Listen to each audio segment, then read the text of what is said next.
નમસ્કાર વિદ્યાર્થી મિત્રો, 12 સાયન્સમાં ભૌતિક વિજ્ઞાનમાં ચેપ્ટર નંબર 2 બરાબર, સ્થિત વિદ્યુત સ્થિતિમાન અને કેપેસિટન્સ. ચાલો, આજે આનો 9મો સેશન છે. આજે આપણે એક ટોપિકની ચર્ચા કરવાની છે અને 2 દાખલા લેવાના છે. ટોપિક છે બાહ્ય ક્ષેત્રમાં ડાયપોલની સ્થિતિ ઉર્જા. બરાબર, ચલો તો બાહ્ય ક્ષેત્રમાં ડાયપોલની સ્થિતિ ઉર્જાની આપણે ચર્ચા કરવાની છે. તો ડાયપોલ શું છે એ તમને ખ્યાલ જ છે. બરાબર, એ ડાયપોલને તમારે બાહ્ય વિદ્યુત ક્ષેત્રમાં મૂકવાની છે અને એની સ્થિતિ ઉર્જાનું આપણે સૂત્ર મેળવવાનું છે. તો એમાં પહેલો પોઈન્ટ છે કે નિયમિત વિદ્યુત ક્ષેત્રમાં મૂકેલી ડાયપોલની સ્થિતિ ઉર્જાનું સૂત્ર મેળવો.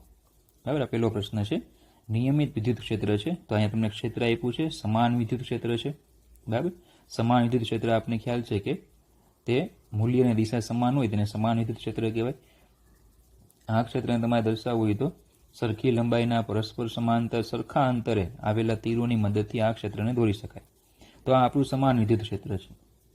બરાબર, હવે એમાં આપણે એક ડાયપોલને મૂકેલી છે. આ માઇનસ ક્યુ, આ પ્લસ ક્યુ વિદ્યુતભાર છે. આ રીતે આપણે એક ડાયપોલને ત્યાં મૂકી છે.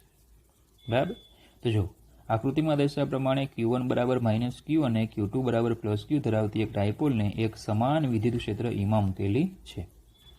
ઓકે, ચલો, સમાન વિદ્યુત ક્ષેત્રમાં ડાયપોલ પર કોઈ પરિણામી બળ અનુભવતી નથી. જોજો, ધ્યાન આપજો. આપને આવું ખ્યાલ છે કે જ્યારે પણ બરાબર ડાયપોલને સમાન વિદ્યુત ક્ષેત્રમાં મૂકવામાં આવે તો ચેપ્ટર નંબર 1માં આપણે આવું ભણી ગયા છીએ. ચેપ્ટર 1ની વાત કરી લઈએ કે સમાન વિદ્યુત ક્ષેત્ર હોય ત્યારે આપણે ડાયપોલને મૂકીએ તો ડાયપોલ પર લાગતું પરિણામી બળ શૂન્ય હોય છે. બરાબર, પણ ટોર્ક શૂન્ય હોઈ શકે છે. ટોર્ક શૂન્ય હોઈ શકે છે, એ આપને ખ્યાલ છે. બરાબર, ક્યારે ટોર્ક શૂન્ય થાય તો કે θ બરાબર 0 કે 180 હોય ત્યારે ટોર્ક શૂન્ય થાય છે.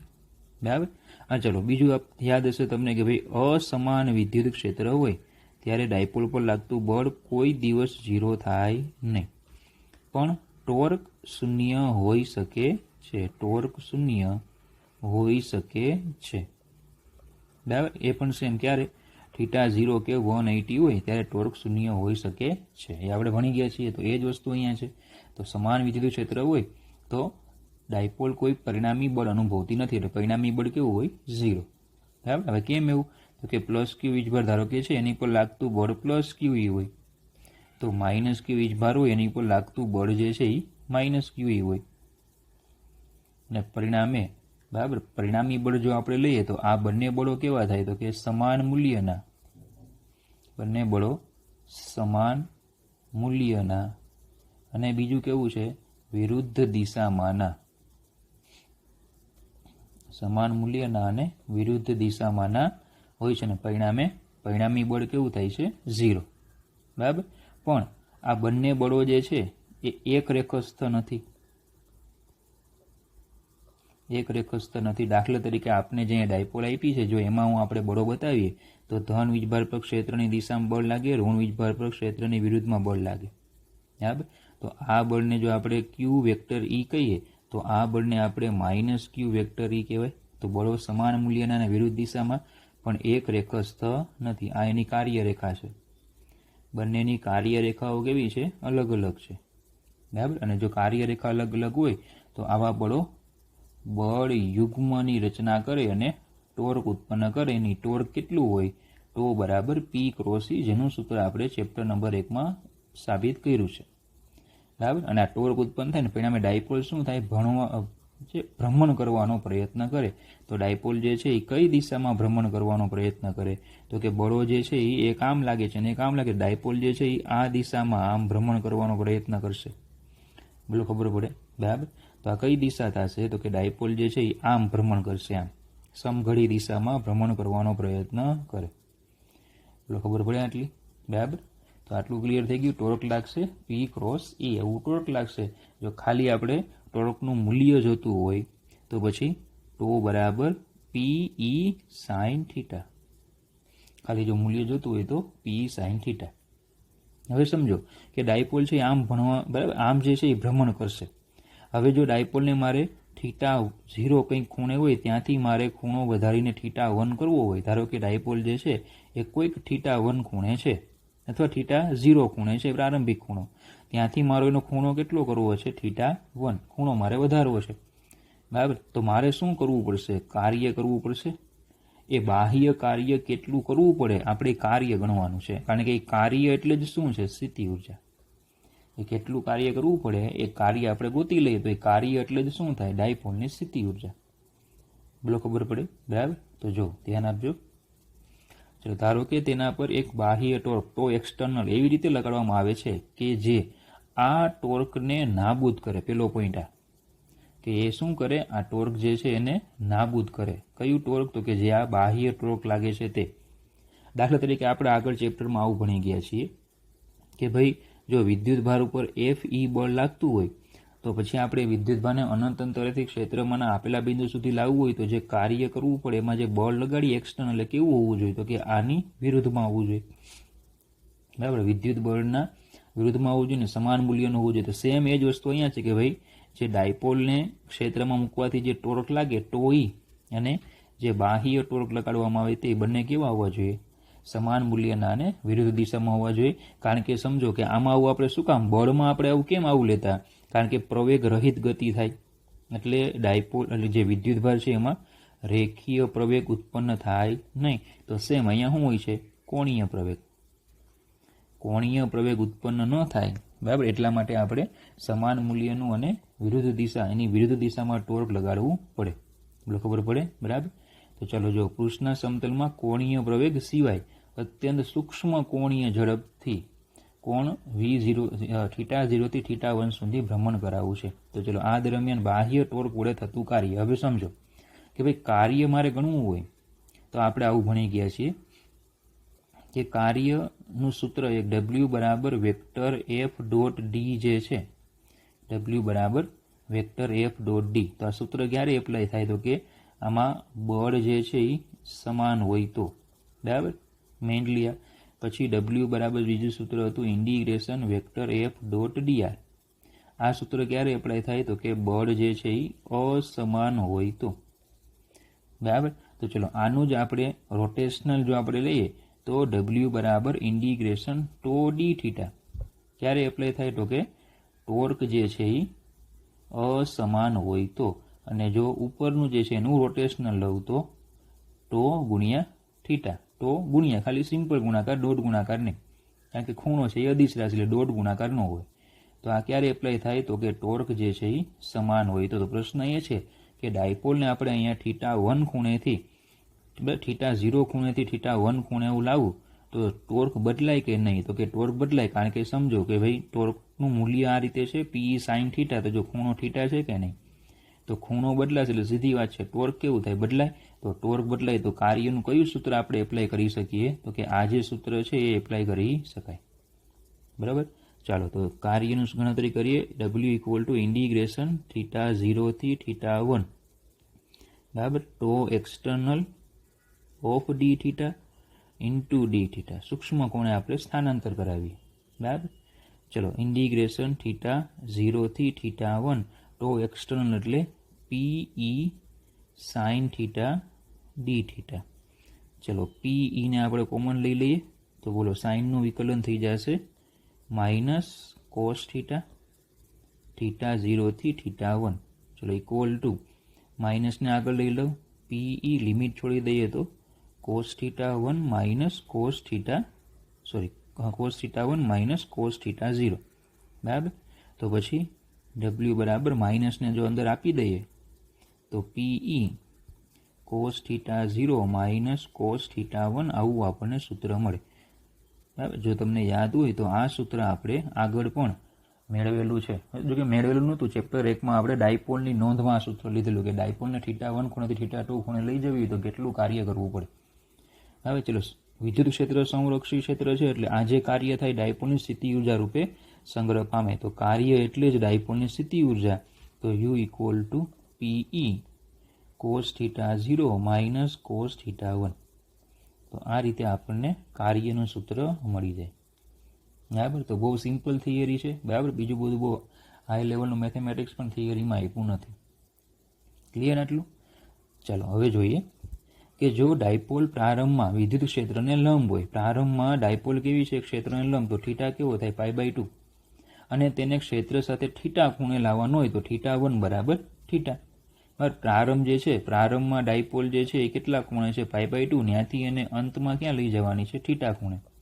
બરાબર, તો જે હમણાં આપણે આગળ સૂત્ર ભણી ગયા કે u = PE cos θ1 અથવા તો cos θ0 માઇનસ cos θ1. તો cos θ0 છે ત્યાં શું થઈ જશે, π/2, અને cos θ1 છે ત્યાં θ.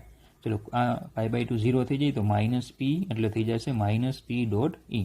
તો ચલો આ આપણે વ્યાપક સૂત્ર મળે u of θ = માઇનસ p.E. હવે સમજો કે π/2 આગળ શું થાય, π/2 આગળ બરાબર આપણે આને આ સૂત્ર જે છે આપણે એવું કહી શકીએ કે ભાઈ π/2 આગળ જે છે એને સ્થિતિ ઉર્જા આપણે 0 લીધી છે. બરાબર, કારણ કે સ્થિતિ ઉર્જા એટલે માઇનસ p.E જો સૂત્ર તમે લ્યો, માઇનસ p.E સૂત્ર લ્યો તો મતલબ કે એની કન્ડિશન શું કે ભાઈ પ્રારંભમાં ડાયપોલને ક્યાં રાખવાની, π/2 ખૂણે રાખવાની. અને π/2 તમે ખૂણે રાખશો તો સ્થિતિ ઉર્જા કેવી થઈ જાય, 0, કારણ કે માઇનસ p.E છે એટલે p cos θ થાય આ સૂત્ર પ્રમાણે. તો u બરાબર કેવા થાય, 0. તો એનો મતલબ શું થાય કે આપણે π/2 ખૂણે યાદચ્છિક રીતે π/2 ખૂણે આપણે સ્થિતિ ઉર્જાને 0 ધારવાની છે. આ સ્થિતિ ઉર્જાની એક ધારણા લીધી. દાખલા તરીકે કેમ સ્થિતિમાનમાં આપણે એવું કીધું કે ભાઈ અનંત અંતરે સ્થિતિમાન કેવું લેવાનું, 0. બરાબર, તો બિંદુવત વિદ્યુતભાર માટે અનંત અંતરે સ્થિતિ ઉર્જા પણ 0. તો સેમ એ જ રીતે ડાયપોલનો કિસ્સો જે છે એમાં π/2 ખૂણે સ્થિતિ ઉર્જા કેવી લીધી, યાદચ્છિક રીતે 0. આ ધારણા છે, ખબર પડે. બરાબર, ચાલો તો આટલું થઈ ગયું. હવે આગળ વધીએ કેટલાક કિસ્સાઓ. ચલો પહેલો કિસ્સો છે એમાં કે ભાઈ જો ડાયપોલ જે છે, બરાબર, dipole P is parallel to vector E. જો બંને પેરેલલ હોય તો θ બરાબર 0 થાય, અને જો θ 0 થાય બરાબર તો cos θ બરાબર cos 0 બરાબર 1. તો u બરાબર minus vector p dot vector E જે છે એમાં cos 0 1 કરીએ આપણે તો ડાયરેક્ટ સૂત્ર લખી શકું હું કે u બરાબર માઇનસ PE. બરાબર, તો આ જે છે સ્થિતિ ઉર્જાનું કેવું મૂલ્ય થાય એ ચલો પછી ચર્ચા કરીએ. ચલો અહીંયા P is parallel to minus vector E એટલે કે એન્ટી પેરેલલ કે θ બરાબર થઈ જશે 180. તો એનો મતલબ કે cos θ બરાબર cos 180 ઇક્વલ ટુ -1. તો u બરાબર કેટલા થશે, PE, કારણ કે ઓલરેડી આગળ માઇનસ આવે. અને ત્રીજું કે જો P લંબ વેક્ટર E હોય, જો બંને લંબ હોય તો પછી θ બરાબર 90 ઇમ્પ્લાઇઝ cos θ બરાબર cos 90 બરાબર 0. cos θ બરાબર cos 90 બરાબર 0. બરાબર, તો પછી u બરાબર જો cos 90 0 થાય તો u બરાબર 0 થઈ જાય. ઓકે, ચલો તો તમને 3 મૂલ્યો મળે. બરાબર, ડાયપોલ માટે તમને 3 મૂલ્ય મળે. એક આ મૂલ્ય મળે -p, એક આવશે p અને એક આવશે 0. બરાબર, 3 મૂલ્યો મળે. ચલો 3 માંથી સૌથી મોટું કયું તો કે p. તો આ મૂલ્ય કેવું, મહત્તમ. આ મૂલ્ય કયું થાય, ન્યૂનતમ. -p એ મૂલ્ય કેવું, ન્યૂનતમ. બરાબર, ચાલો તો હવે ધ્યાન આપજો. આપણે જરાક ડાયપોલ જે છે એનું ક્ષેત્ર, ડાયપોલને આ રીતે આપણે ગોઠવીએ એટલે કઈ રીતે આવશે આપણને ખબર પડે. જોજો.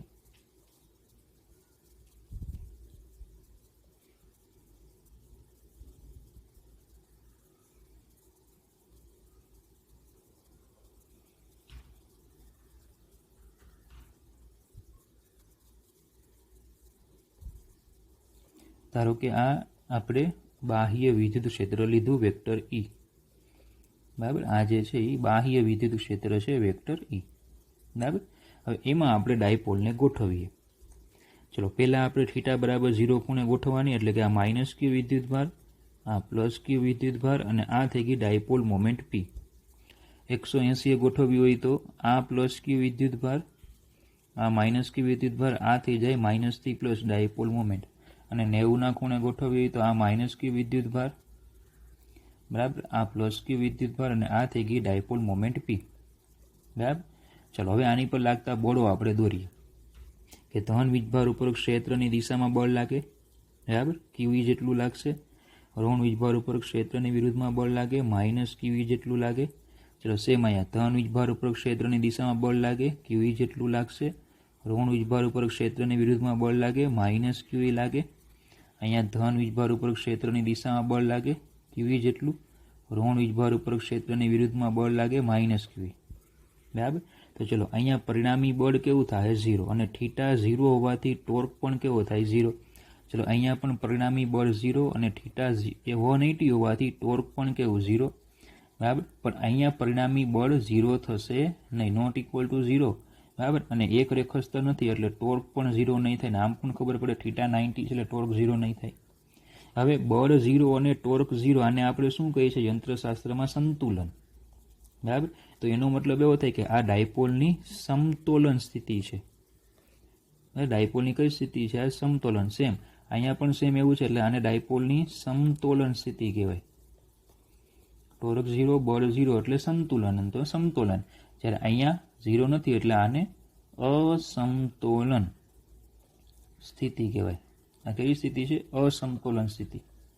બોલો ખબર પડે. બરાબર. ચલો હવે બીજું, જો તમને ખ્યાલ હોય તો આપણે આગળ ભણી ગયા છીએ ચેપ્ટર 1માં કે ભાઈ ડાયપોલ હંમેશા ક્ષેત્રને સમાંતર ગોઠવવાનો પ્રયત્ન કરે, એનો ખૂણો થીટા ઘટે તેમ ટોર્ક લાગે.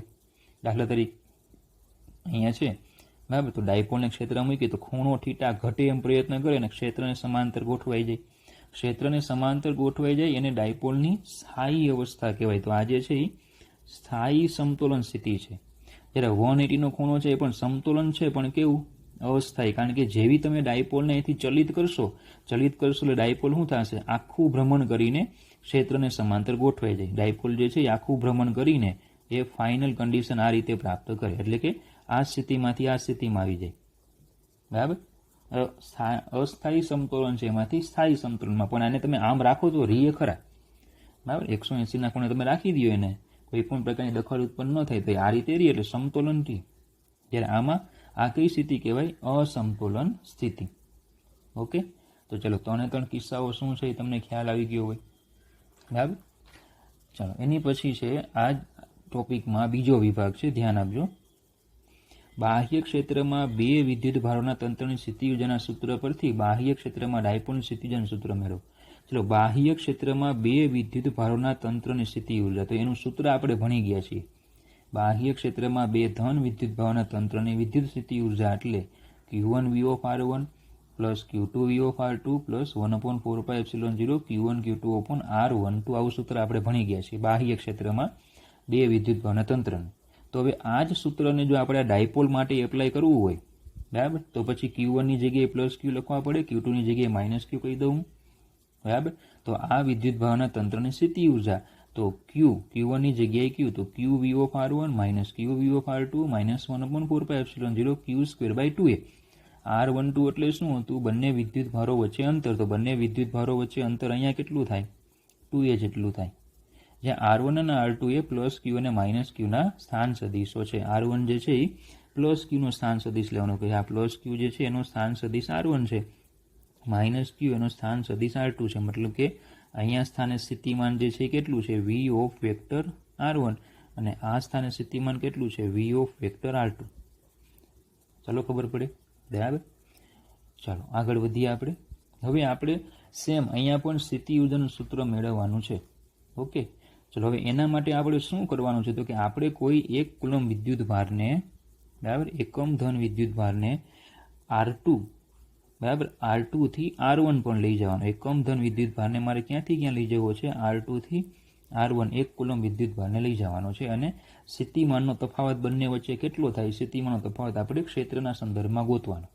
ઓકે. તો જો R1 અને R2 સ્થાનો વચ્ચેનો સ્થિતિમાનનો તફાવત એકમ ધન વિદ્યુત ભારને R2 થી R1 પર લાવવા માટે કરવા પડતા કાર્ય બરાબર હોય. તો એકમ ધન વિદ્યુત ભારને આપણે ક્યાંથી ક્યાં લઈ જવાનો?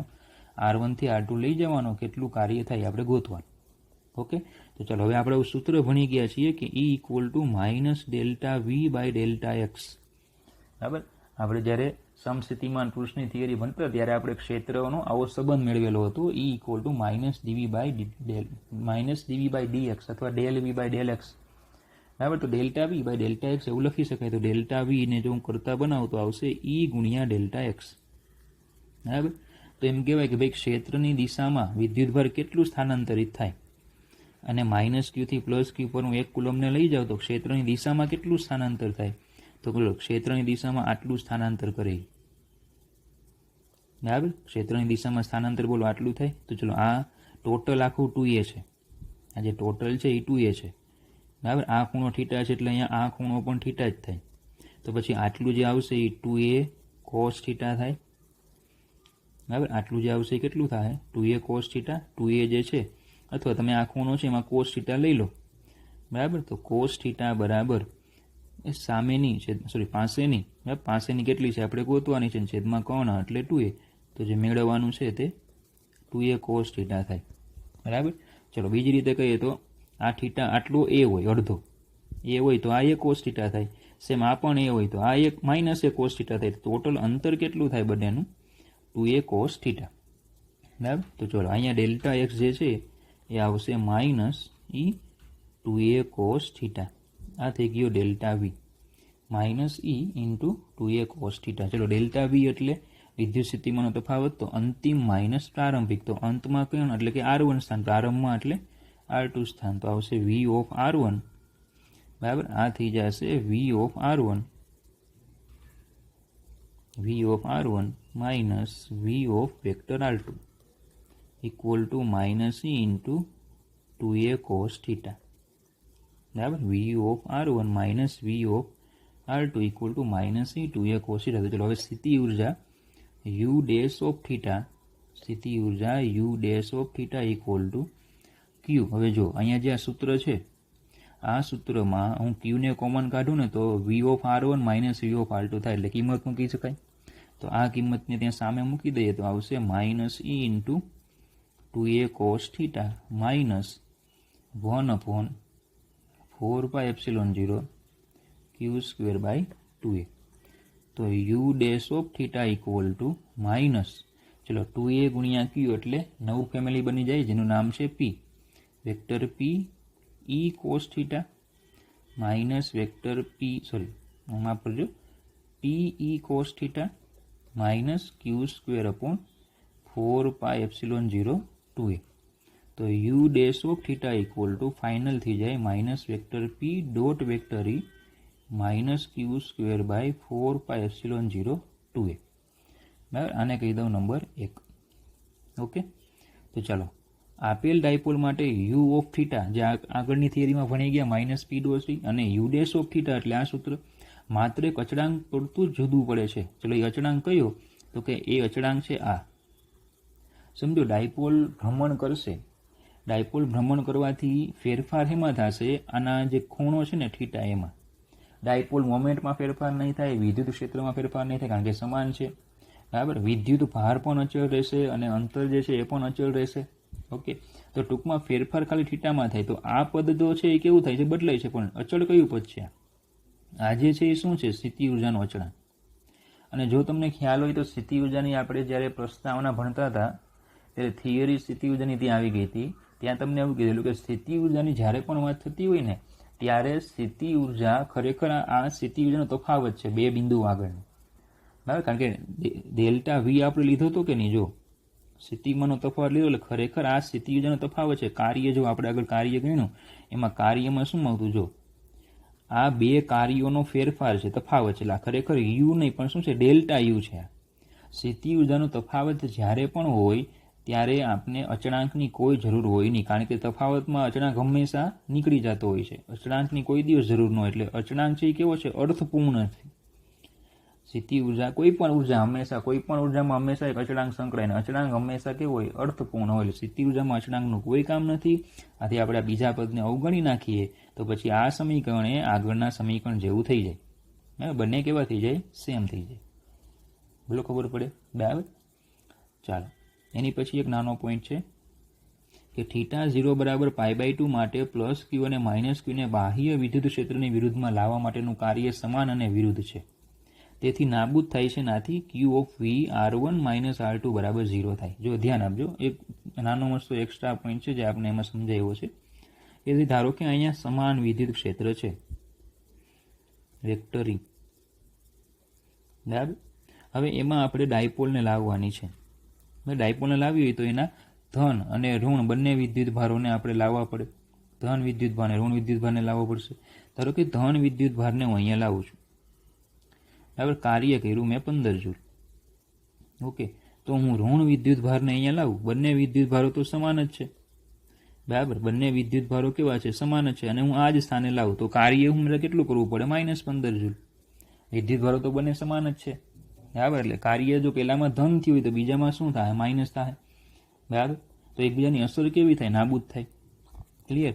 હવે જો હું આ માઇનસ કે વિદ્યુત ભારને અહીંયાથી અહીંયા લઈ જાઉં તો મારે કોઈ કાર્ય કરવું પડે નહીં. કેમ? કારણ કે આ બંને સ્થાનોએ સ્થિતિમાન સમાન છે. આપણે ભણી ગયા હતા ક્ષેત્રને લંબ રૂપે જાઓ એટલે સ્થિતિમાન બદલાય નહીં, બરાબર. તો આપણે જે આ રેખા છે, ક્ષેત્રને લંબ રૂપેની રેખા એટલે ક્ષેત્રને લંબ રૂપે રેખા એટલે એ સમસ્થિતિમાન પૃષ્ઠ પરની રેખા હોય, અને સમસ્થિતિમાન પૃષ્ઠ પરના બિંદુઓ આગળ ક્ષેત્ર બદલાય નહીં. આ સમસ્થિતિમાન પૃષ્ઠ છે. તો આ માઇનસથી પ્લસ આપણે ડાયપોલને આ રીતે ગોઠવી શકીએ. કાર્ય તો કરવું પડે નહીં. ક્લિયર. કાર્ય કેટલું, પ્લસ માટે જો +15 જૂલ હોય તો માઇનસ માટે -15, પરિણામી કાર્ય 0 થઈને ડાયપોલ આ રીતે ગોઠવાય. ક્લિયર આટલું, બરાબર. અને એટલા માટે કીધું છે કે સ્થિતિમાનનો તફાવત 0, કારણ કે આ બિંદુ આગળ જેટલું સ્થિતિમાન હશે V(r1) એટલું જ સ્થિતિમાન V(r2) એ આ બિંદુ આગળ હશે, કારણ કે સમસ્થિતિમાન પૃષ્ઠ પરના બિંદુઓ હોય.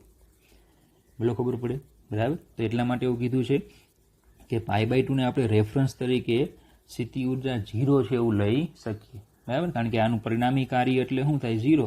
તો એનો મતલબ કે સ્થિતિ ઉર્જા પણ તંત્રની કેવી થાય, 0. ક્યારે પણ π/2 પર હોય ત્યારે. હમણાં આપણે આગળ સાબિત પણ કર્યું કે π/2 હોય ખૂણો તો સ્થિતિ ઉર્જા કેવી હોય છે, π/2 ખૂણો હોય સ્થિતિ ઉર્જા કેવી છે, જો 0. કારણ કે આ બંને બિંદુઓ સમસ્થિતિમાન પૃષ્ઠ પરના બિંદુઓ છે. બોલો, ખબર પડે, બરાબર. તો એટલા માટે હંમેશા π/2 ખૂણે ડાયપોલની સ્થિતિ ઉર્જા રેફરન્સ તરીકે 0 લેવામાં આવે. બોલો, ખબર પડી ગઈ, ક્લિયર આટલું. ચાલો હવે દાખલા તરફ આપણે જઈશું. ચાલો તો ઉદાહરણ નંબર 2.6. એક દ્રવ્યના અણુને 10⁻29 કુલમ × મીટર જેટલી કાયમી વિદ્યુત ડાયપોલ મોમેન્ટ છે, બરાબર. તો અહીં દરેક અણુની ડાયપોલ મોમેન્ટ તમને આપી છે કે અહીં દરેક અણુની dipole moment equal to 10⁻29 coulomb × metre. દરેક અણુની ડાયપોલ મોમેન્ટ તમને આપી છે. આ દ્રવ્યના 1 મોલ જથ્થાને 10⁶ વોલ્ટ મીટર ઇન્વર્સ મૂલ્યનું પ્રબળ વિદ્યુત ક્ષેત્ર લગાડીને, ચલો પહેલાં તો 1 મોલ જથ્થો લેવાનો છે. તો માટે 1 મોલ એટલે 6.022 ગુણ્યા 10⁻23 અણુની કુલ ડાયપોલ મોમેન્ટ આપણે ગોતીએ. કુલ ડાયપોલ મોમેન્ટ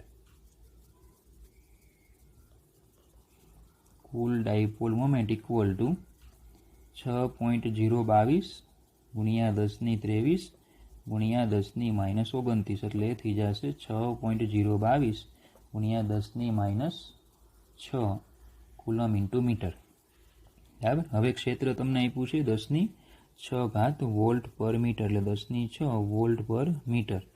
મૂલ્યનું પ્રબળ વિદ્યુત ક્ષેત્ર લગાવીને નીચા તાપમાને ધ્રુવીભૂત કરેલ છે. ધ્રુવીભૂત કરવું એટલે શું, તો કે અણુ જે છે એમાં પ્લસ અને માઇનસ ભેગા હોય. તો ધ્રુવીભૂત ક્ષેત્ર લગાડો એટલે ધન વીજભાર પર ક્ષેત્રની દિશામાં બળ લાગે, ઋણ ઉપર વિરુદ્ધમાં લાગે, અને પરિણામે એમના ધ્રુવો કેવા થઈ, છૂટા પડે, એટલે કે ધ્રુવીય બને. આવું આપણે ભણી ગયા છીએ ચેપ્ટર નંબર 1 ધ્રુવીય અને અધ્રુવીય અણુઓ વખતે આવું ભણી ગયા છે, અને ચેપ્ટર નંબર 2 હજી આગળના સેશનોમાં આવશે, બરાબર. તો એને ધ્રુવીય કરીએ છીએ એટલે ડાયપોલ મુમેન્ટ આમાં માઇનસથી પ્લસ પ્રેરિત થાય, ધ્રુવીય કરવામાં આવે છે એટલે ધ્રુવીભૂત કરેલ છે. ક્ષેત્રની દિશા એકાએક 60ના કોણ જેટલી બદલવામાં આવે છે. સમજો ડાયપોલને આપણે ધ્રુવીભૂત કરીએ એટલે પ્લસ અને માઇનસ જે છે એ આ રીતે ગોઠવાય. ધન ઉપર ધન ઉપર ધારો કે આ દિશામાં ક્ષેત્ર હોય, બરાબર. તો ધન ઉપર ક્ષેત્રની દિશામાં બળ લાગશે, ઋણ ઉપર વિરુદ્ધમાં બળ લાગશે, અને પરિણામે પ્લસ અને માઇનસના કેન્દ્રો જે છે એ આ રીતે છૂટા પડે. ડાયપોલ મોમેન્ટ આ દિશામાં પ્રેરિત થાય. તો બંને એક જ દિશામાં. તો ટૂંકમાં આમાં પ્રારંભમાં θ1 = 0 લેવાનો. ત્યાંથી એને કેટલા ખૂણે ફેરવામાં આવે છે, 60ના ખૂણે. ત્યાંથી એને 60ના ખૂણે ફેરવામાં આવે છે, જો, બરાબર. મતલબ કે ખૂણો કરવામાં આવે છે π/3 રેડિયન. આ દ્રવ્યની ડાયપોલ ક્ષેત્રની નવી દિશામાં ગોઠવાતા મુક્ત થતી ઉષ્માની ગણતરી કરો અને સરળતા ખાતે 100% ધ્રુવીભૂત ધારવાનું, મતલબ કે સંપૂર્ણપણે ક્ષેત્રને સમાંતર છે તેવું ધારવાનું. તો સીધી વાત છે કે ભાઈ મુક્ત થતી ઉષ્મા ઉર્જા એટલે સ્થિતિ ઉર્જામાં જે ફેરફાર થાય તે. ટૂંકમાં આપણે ગણવાનું છે સ્થિતિ ઉર્જાનો ફેરફાર અથવા તો કાર્ય. તો W = Δu, જેનું સૂત્ર આપણે ભણી ગયા હમણાં ભાઈ પીઈ cos θ1 માઇનસ cos θ2 બરાબર. તો ચલો ડાયપોલ મોમેન્ટ ટોટલ લઈ લેવાની 6.022 ગુણ્યા 10⁻6 ક્ષેત્ર છે 10⁶ કોસ પ્રારંભમાં છે 0 અને પછી છે કોસ π/3 અથવા 60 તો ઇક્વલ ટુ અહીંયા થઈ જશે 6.022 પેલું તો કેન્સલ થઈ જશે cos 01 અને cos 180 એટલે cos 60 એટલે 1/2 એટલે 0.5 તો 0.5 આમાં ગુણાકાર કરીને બાદ કરશો એટલે થઈ જશે 3.011 જૂલ. આ થઈ ગયું ડેલ્ટા યુ અને આ જ એટલે આપણી ઉષ્મા ઉર્જા. બરાબર. તો સિમ્પલ દાખલો જ છે. ચાલો એની પછી છે જોજો સમસ્થિતિમાન પૃષ્ઠ પર આધારિત દાખલો છે. વધારાના સ્વાધ્યાયમાં છે કે આ નીચેના કિસ્સાઓ માટે સમસ્થિતિમાન પૃષ્ઠો રેખાકૃતિ દ્વારા દર્શાવો. ઝેડ દિશામાં અચળ ક્ષેત્ર. તો ચલો હવે તમને ખ્યાલ જ છે સમસ્થિતિમાન પૃષ્ઠ હંમેશા ક્ષેત્રને લંબ દિશામાં હોય. બરાબર. અને સમાન ક્ષેત્ર હોય અચળ વિદ્યુત ક્ષેત્ર એટલે સમાન ક્ષેત્રના સમસ્થિતિમાન પૃષ્ઠ સમતલ હોય. તો ઝેડ દિશામાં જો વિદ્યુત ક્ષેત્ર હોય ઝેડ દિશામાં તો પછી સમસ્થિતિમાન પૃષ્ઠ કોણ હોય તો કે XY સમતલ હોય. સમસ્થિતિમાન પૃષ્ઠ XY સમતલ સમાન વિદ્યુત ક્ષેત્ર છે એટલે સમસ્થિતિમાન પૃષ્ઠ સરખા અંતરે દોરાઈને XY સમતલને સમાંતર દોરાય. બરાબર. તો ચિત્ર તમે આ રીતે દોરી શકો. બરાબર. ચિત્ર દોરવાનું છે ખાલી. ચલો ક્ષેત્ર કે જેનું માન નિયમિત રીતે વધે પરંતુ અચળ દિશા છે. ચલો હવે અસમાન ક્ષેત્ર છે પણ દિશા એની જ ઝેડ પણ માન વધે. ચલો હવે તમને જો સમસ્થિતિમાન પૃષ્ઠ યાદ હોય તો એમાં આપણે એવું ભણી ગયા હતા કે જ્યાં ક્ષેત્ર પ્રબળ હોય ને ત્યાં સમસ્થિતિમાન પૃષ્ઠ નજીક દોરાય, જ્યાં ક્ષેત્ર નબળું હોય ત્યાં સમસ્થિતિમાન પૃષ્ઠ દૂર દોરાય.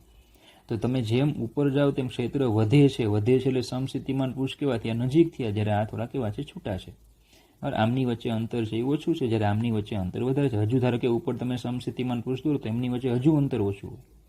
તો ઉપરની આકૃતિ હતી એની જેમ જ દોરાય પણ થોડુંક સમસ્થિતિમાન પૃષ્ઠ તમારે ચેન્જ કરવું પડે. ચલો ઉગમ બિંદુએ એકમ ધન વિદ્યુત તો આ તો આપણે થિયરીમાં ભણી જ ગયા છીએ. ગોળાઓ હોય. બરાબર. બધી દિશામાં સરખા અંતરે તમે જાઓ તો KQ/R જેટલું એ સ્થિતિમાન હોય. બરાબર. બધી દિશામાં સરખા અંતરે તમે જાઓ એટલે KQ/R જેટલું તમને વિદ્યુત સ્થિતિમાન મળે. તો આ શું થઈ ગયું સમસ્થિતિમાન પૃષ્ઠ એવું કીધું ત્યારે કે ભાઈ ઉગમ બિંદુએ એકલ ધન વિદ્યુત ભાર મૂકેલો હોય તો તેના સમસ્થિતિમાન પૃષ્ઠોએ વિદ્યુત ભાર પર કેન્દ્ર ધરાવતી ગોળાકાર સપાટીઓ હોય. આ ગોળાકાર સપાટીઓ એમના સમસ્થિતિમાન પૃષ્ઠો છે. ચાલો એની પછી છે સમતલમાં સમાંતર અને સમાન અંતરે રહેલા લાંબા વિદ્યુતભારી તારથી બનેલ નિયમિત જાળી. એક નિયમિત જાળી તમને આપી હોય. બરાબર. જે સમતલમાં સમાંતર અને સમાન અંતરે રહેલા હોય અને એમાં વિદ્યુતભાર હોય તો પછી એના સમસ્થિતિમાન પૃષ્ઠો કેવા હોય? તો સીધી વાત છે કે ભાઈ એ જે તાર હોય ને એની ઓછા અંતરે સમતલમાં સમાન અને સમાન અંતરે રહેલા લાંબા વિદ્યુતભારિત તારથી બનેલ નિયમિત જાળીના સમસ્થિતિમાન પૃષ્ઠો જાળીની નજીક બદલાતા હશે. સમસ્થિતિમાન પૃષ્ઠો જે છે આ સમસ્થિતિમાન પૃષ્ઠો છે. ધારો કે આ દિશામાં ક્ષેત્ર છે આ. બરાબર. કે ભાઈ ધારો કે અહીંયા જે જાળી છે એ છે તો એ ધારો કે એનો જે ધન વીજભાર છે એ ધન વીજભારને કારણે ક્ષેત્ર આ દિશામાં ધારો કે મળે છે. તો એના સમસ્થિતિમાન પૃષ્ઠ નજીકના ભાગમાં છે ને આવા હોય છે. બરાબર. વક્ર પ્રકારના હોય છે કારણ કે દરેક બિંદુએ સ્થિતિમાન સરખું હોય નહીં. પણ પછી જેમ દૂર જાઓ અનંતે બરાબર પણ અનંત અંતરે સમસ્થિતિમાન પૃષ્ઠો જાળીને સમાંતર સમતલ આકારના હોય છે. એટલે અનંત અંતરે પછી આવા હોય. આ કયા વિસ્તારમાં? નજીકના ભાગમાં હોય. અને આ જે છે એ અનંત અંતરે. કારણ કે ધારો કે આપણે એક પૃષ્ઠ સમતલ લઈ લઈએ. બરાબર. જાળી છે ખૂબ મોટી છે. ખૂબ મોટી જાળી એટલે આપણે અનંત લંબાઈનું પૃષ્ઠ લઈએ તો અનંત લંબાઈના પૃષ્ઠ માટે ક્ષેત્રનું સૂત્ર આપણે ભણી ગયા છીએ σ/2ε0. એ ચેપ્ટર નંબર 1માં આપણે સૂત્ર ભણી ગયા છીએ. અનંત લંબાઈનું પૃષ્ઠ હોય તો ક્ષેત્ર σ/2ε0 એટલે કેવું થઈ જાય? સમાંતર એટલે સમસ્થિતિમાન પૃષ્ઠ એક્ઝેક્ટ એને લંબ થઈ જાય આ રીતે. જ્યારે આમાં વક્રો એટલે નજીકના ભાગમાં આવા ખરબચડા હોય છે, જ્યારે અનંત અંતરે કેવા હોય છે? સમતલ થઈ જાય આ રીતે. બરાબર. તો આવું ચિત્ર તમે કંઈક દોરી શકો. ઓકે. ચલો તો આજના સેશનમાં આટલું જ રાખીએ. Thank you.